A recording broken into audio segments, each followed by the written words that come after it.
Welcome to 6 Feet in the Six, the show where we share ideas and best practices in commercial real estate. Joining us today is Dylan Salazaar from Aercoustics Engineering. Dylan, thank you for joining us today. Good morning, Jeff. Thanks a lot. Can you tell the viewers a little bit about yourself? Yeah, certainly. I'm one of the associates and team leaders of the architectural acoustics group here at Aercoustics Engineering. So pretty much anything that's related to acoustics, noise, or vibration that takes place inside a building or within that built environment falls within our responsibility. My specific areas of expertise are around healthcare and commercial office spaces, both interior fit outs as well as base building design. So over the last number of years, it's given us the opportunity to be on a lot of high profile projects throughout Toronto. The Globe and Mail Center on King Street is a great example of that, as well as a number of the recent office fit outs at CIBC Square. I originally got started in this industry at a time when I didn't know it existed. It was a colleague of mine elsewhere who told me about it. And given that Aercoustics portfolio includes a large number of performing arts centers, music venues, recording studios, I was really excited about being a part of this team. And it's been about 10 years now, and it's been great. What was one thing you accomplished during lockdown that you're really proud of? Well, recently, my wife and I started a family. So we just welcomed our first daughter to our home. She is about a month old tomorrow, actually, and it's been a pretty wild ride. I have a great level of sympathy for my colleagues who have had their families throughout the entirety of COVID. I don't know how they've necessarily managed that, but it's been great to be working from home. It gives me the opportunity to pitch in with diaper changes and feedings. At the same time, it's also a bit of a curse because I have to pitch in with diaper changes and feedings. So it's been an interesting balance, but it's been a year where I think there's been a lot of uncertainty, anxiety for a lot of people, and just have such a happy event happen has been a great reminder, I think, of the good things that are hopefully to come for a lot of us.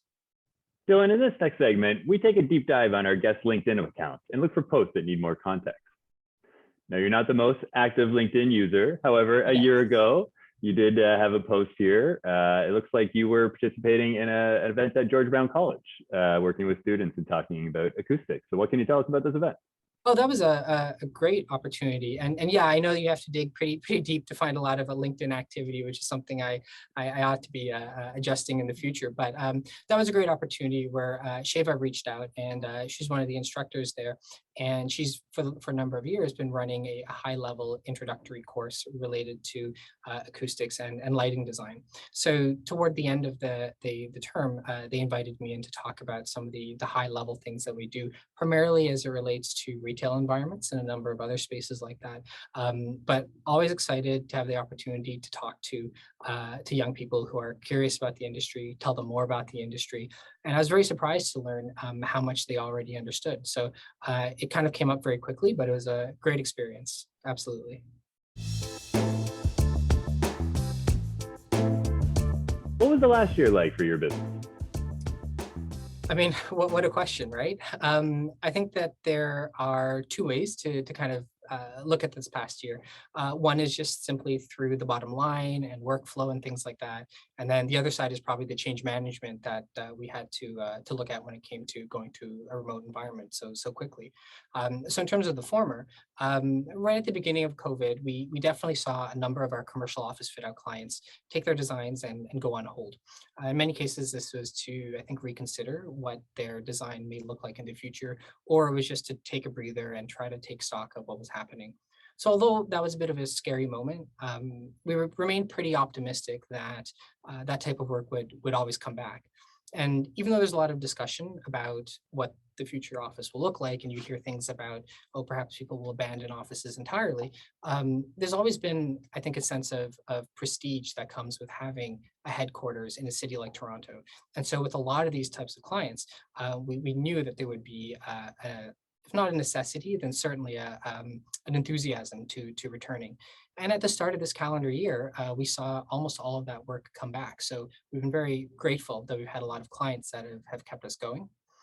The other side of things, as I mentioned, is that change management component. And we did already have a strategy in place around remote work, Of course, we did not expect that, on Friday, we would have to implement it all come Monday. So that was a pretty tense experience. But once we had everyone up and running at home, it generally worked quite well. But kind of a hidden component to that I hadn't expected is the amount of deliberate time we've had to put into working with our individual team members to make sure that our sense of company culture remains and endures throughout all this. And that's been almost as difficult to maintain as a proper workflow. So I think we've got it, but it's definitely something that's taken a lot of consideration. We've been incredibly fortunate. We've not just survived over the last year and a half, we've thrived. We actually have a significantly larger headcount than we did before COVID began. What are some of the current initiatives your firm is working on? Sure. I'd say we've got about, well, there's always a number of things on the go, but I would say there are three kind of key ones that I'd like the chance to highlight. The first one is that obvious one that I think is at the top of everyone's mind these days, that return to work strategy, and what is that going to look like, and what are our clients needing? The second one would be the increased demand that we see in terms of how our clients want to use their commercial office spaces. So it's an additional pressure to the multi-use functions that they've already been considering. And then the third thing is sustainability and sustainability design through the lens of acoustics. So I guess starting from the top there, the return to work. The last year, I think for many people has really shown that acoustics is key for communication, both internal and external, especially as we've all moved to an environment where we're in some form of meeting all day. How often do we turn on a meeting and find that the sound is poor? You can't hear someone, you can hear people from the wrong room, there's this terrible echo. And this is something that we've always been able to approach through conventional acoustic design, good interior finishes, controlling the background noise in that space, providing the appropriate partitions. But the new paradigm that a lot of our clients are asking now is, what happens next? As some of our team returns to the office, as some of our team remains remote, how do we maintain this high level of connectivity that we developed during COVID, but keep that in this, call it a hybrid environment? So at Aercoustics, we've always been a big advocate of the open office as a collaborative tool and a place for learning and teamwork. But now we've got certain people off site. So sure, everyone who's at their desk can jump into a call, but is that going to start to become disruptive? Or are we just kind of creating a call center environment? So one of the main strategies that we're looking at, one of the initiatives, is we're starting to segment the office with acoustic neighborhoods. And what this allows people to do is quickly gather, try to maintain some sense of spontaneity, and still connect with team members who are outside of the office without having to become walled away in another conference room or another meeting room. So it's an interesting balance of acoustic finishes, background noise control, and even your office geometries. The second thing I had mentioned is the increased demand for what a lot of our tenants want out of their office space. I think the office is no longer just a place to park work terminals. Now we're looking at a lot more value that can be provided, but we've got to be very careful about that. So if we want a fully tricked out gym or fitness center, if we want a high-end recording studio that can be used for podcasts, product launches, live to air interviews as an example, and then kind of at one very challenging but always fun extreme would be event spaces. We've got a lot of tenants who have decided that they want to use some of their real estate for the opportunity to house their own events. But some of these spaces are so beautiful and so functional that they're turning into revenue generating spaces as well. So if you can imagine, you've got a wedding reception, you've got an accounting firm immediately below. The acoustic separation there is pretty key to make sure that everyone can go about their work correctly. And I think this has always been a really exciting place to be. It provides a lot of technical challenges, but if we can start the conversation very early, if we can identify these needs very early, we often have the opportunity to drive some significant changes to the actual base building design to better accommodate these initiatives. And so it's always a very satisfying thing to see work. The last thing I'd mentioned is the sustainability initiatives as they relate to acoustics. So I think a lot of people are familiar with LEED and WELL requirements in buildings, but what they don't always realize is that acoustics does play a part of that, particularly with some of the more recent versions of the LEED and WELL standards, we're seeing more specific requirements around acoustics. A lot of this is quite consistent with what we would consider to be good acoustics design in your office. We just need to make sure that at the outset of a project, we're baking in a lot of those expectations to make sure that we're not leaving LEED or WELL credits on the table. So this is normally based on interior noise levels, room finishes, sound isolation levels. And then the last kind of really exciting place to be with our sustainability these days is around mass timber construction.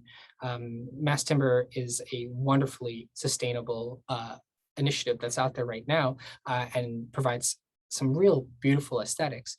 But what a lot of people don't realize is that this introduces a lot of very significant acoustic challenges, particularly around noise and vibration isolation. So we actually have a team of people right now who are really at the forefront of that and are spending a great deal of time on research and development to move a lot of that design forward. Dylan, what do you hope the future of the workplace looks like? Well, I think as I kind of alluded to before, I think as an employee, as well as a member of leadership here at Aercoustics, something I really want to see in the future office is an embrace of that remote flexibility that has been kind of fleshed out throughout COVID. At the same time, I personally really want to be back in the office, collaborating with my colleagues. It's something that I've really missed over the last year and a bit. I think that most people have been able to prove that we can all be efficient when working from home. I was actually one of the bigger doubters of that initially, but absolutely, I think that has been proven. But so many of us are eager to get back together because I think that there is a sense of spontaneity and energy that can come with it. So that's as a team member. And then as an acoustics designer, what I want is for these spaces to really take that into account and to continue to design spaces that have this dynamic flexibility, but also integrate the acoustics into the aesthetic. At the end of the day, we want places to sound great, but we always work with design partners. And first things first, we need to know what our clients need. We need to know what the space needs to look like. And then we need an acoustics solution that supports and promotes that. So very literally, to answer your question about what the future looks like, I want these spaces to continue to be beautiful the way that they were before. You mentioned in your previous answer about this idea of that offices are going to be more like call centers with the amount of different video interactions that we're doing. And I've actually heard that quite a bit from some of our clients, that term, we don't want to turn into a call center. Was call center design very different from an acoustics perspective pre-COVID than the regular office? And then do you see offices kind of transitioning to more of what that solution is? Sure, I think that's a great question, and I would say that call center design, and that's something we've certainly worked on previously, often was a lot more utilitarian and very, very focused on production productivity. Obviously, very important things, but the call center was often built in a way that really promoted one-to-one calls, hushed voices, and a lot of independent work. Absolutely, there's going to be an element of that in the future as well. But as I had said earlier, the nature of the open office is something that we've always really valued, in that it really allows us to have collision between our different team members. So you're overhearing things, you're training whether you realize it or not, and you're sharing thoughts and resources and that type of collaboration. So in terms of how we want this to ultimately function later on, is we don't want it to be a call center where people are just closed in and focused on exactly what's happening, talking into a microphone in hushed voices, and then that's it. It also sounds a little dreary, to be honest with you. What we really want to do is bring in the strengths of the open office. So that is the borrowed light that comes from having all this transparency, all of the free flow of information that I had mentioned. And so in terms of the way that I think that becomes different than what we were doing before, it does come back to that neighborhood approach that I mentioned, where we can create different acoustic environments without providing very hard barriers, because we do want to keep that transparency present. And I think that'll be the big challenge in the years to come. Yeah, you mentioned this idea of having like an acoustic neighborhood, where people could tuck away to have those calls. We're seeing an explosion of sales in our acoustic phone pods. Framery Acoustics is the primary vendor that we represent in that category, and they're on track to have their best year ever. And so it kind of really kind of plays into what you're saying here. So I'm just curious, that's a great solution that you could drop into any office. What opportunities does the average office have for retrofitting to, let's say, they wanted to build out this kind of acoustic neighborhood that would be more appropriate for phone calls that people would go to? Is it that easy to retrofit a space like that, or is new build construction is primarily where you spend your time?